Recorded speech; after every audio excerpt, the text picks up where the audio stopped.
अरे वो भंडारा आपके लिए था ही नहीं भाई, जो आप पेट भर भर के खा रहे हो। डोलची में खीर भरवा रहे हो, पॉलिथीन में हलवा पूरी सब्जी भरवा के घर में ले आ रहे हो कि चलो शाम को खा लेंगे। वो भंडारा आपके लिए था ही नहीं। भंडारे का महत्व तो तभी मानो जब सही व्यक्ति तक वो भंडारा पहुंच जाए। अब ये सही व्यक्ति कौन है? भंडारे की परिभाषा ही होती है कि ऐसा निःशुल्क भोज जो निर्धन, असहाय, अपंग और असक्षम लोगों के लिए हो। आप अपने आप को निर्धन मान रहे हो, आप अपने आप को असक्षम मान रहे हो, आप असहाय मान रहे हो, तो पेट भर के खाइए। फिर अगर नहीं मान रहे हो तो फिर क्यों साइड में मोटरसाइकिल रोक के पेट भर के खा रहे हो साहब? अब लोग कहेंगे कि प्रसाद समझ के खा रहे हैं हम, तो प्रसाद है, तुझे क्या हो रहा है? प्रसाद का मतलब ही ये होता है कि ऐसा तत्व जो हथेली में आ जाए वही प्रसाद है। अगर आप प्रसाद समझ के खा भी रहे हो तो फिर पेट भरने की इच्छा मत रखिए।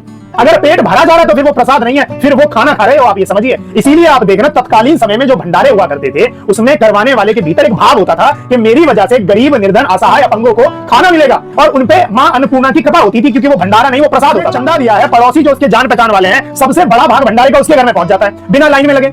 जबकि भंडारा है किसके लिए? गरीब, असहाय के लिए। और अगर खाना है तो लाइन में लगो, सबकी तरह लाइन में नहीं लगते वो लोग, उनके पास पहले ही पहुंच जाता है। और जो बेचारे लाइन में लगे हुए हैं, रिक्शे वाले, जरूरतमंद वाले, उनको डांट पड़ रही होती है कि कितनी बार सब्जी लोगे, 3-3 बार ले चुके हो, पन्नी में नहीं मिलेगा। अब आप समझिए, जिस गरीब व्यक्ति को आपने धमकाया है ये सोचकर कि ईश्वर की कृपा आपके ऊपर हो जाएगी, कहां से ईश्वर की कृपा होगी? हो सकता है वो परमात्मा ही आए हो गरीब का रूप लेकर, आपने उसको तो धमका दिया, और जिसने चंदा दिया उसके घर में भंडारा पहुंचवा दिया साहब। अब आप समझिए, अगर आप अपने आप को जरूरतमंद मान रहे हैं, गरीब मान रहे हैं, तो खाइए, और अगर नहीं है आप जरूरतमंद तो ईश्वर को शुक्रिया बोलिए कि आपकी बड़ी कृपा है, मैं नहीं खाऊंगा, और आप नहीं खाओगे तो आपके बदले किसी जरूरतमंद को वो खाना मिल जाएगा।